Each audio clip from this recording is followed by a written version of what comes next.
Hello everyone. Sunday special மீன் தான். எங்கள் ஏரியாவில் வந்து மீன் வந்து கொஞ்சம் நல்ல ஃப்ரெஷ்ஷாகவே கிடைக்கும். அதனால் மீன் குழம்பு அடிக்கடி செஞ்சுருவோம்.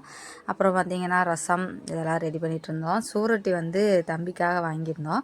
அது ரொம்ப சிம்பிள் தான். ஒரு சூரொட்டியை நல்லா கழுவிட்டு குக்கரில் மஞ்சத்தூள் உப்பு போட்டு நல்லா ஒரு 7 விசில் வர வரையும் வேக வச்சு வச்சுக்கோங்க. அது சூடாக இருக்கப்பே தோலை உரிச்சிட்டிங்கன்னா ஈஸியாக வந்துடும். அதை விரிச்சிட்டு அதுக்கு தேவையான வெங்காயம் தக்காளி இதெல்லாம் கட் பண்ணிவிட்டு சூரொட்டியுமே குட்டி குட்டியாக கட் பண்ணி எடுத்துக்கோங்க. ஒரு சட்டியில் எண்ணெய் சோம்பு ஊற்றி அந்த கட் பண்ணி வச்ச வெங்காயம் இஞ்சி பூண்டு பேஸ்ட்டு தக்காளி பச்சை மிளகாய் எல்லாம் போட்டு வதக்கிட்டு சூரொட்டியும் போட்டு வதக்கிட்டு தேவையான மசாலா ஆட் பண்ணிக்கோங்க. அப்புறம் நம்ம வேக வச்ச தண்ணியவே அதில் ஊற்றிட்டு நல்லா கொதிச்சோடனே சுண்டை வந்தோடனே பெப்பரு கொத்தமல்லி போட்டு இறக்குனீங்கன்னா சூப்பரான சூரொட்டி ஃப்ரை மாதிரி ரெடி ஆயிரும். அப்புறம் வெள்ளை சாப்பாடு மீன் குழம்பு ரசம் மீன் வறுவல் எல்லாம் வச்சு சாப்பிட்டோம்.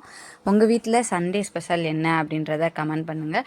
நம்ம சேனல் பிடிச்சிருந்துச்சின்னா கண்டிப்பாக சப்ஸ்கிரைப் பண்ணிக்கோங்க. பாய், see you.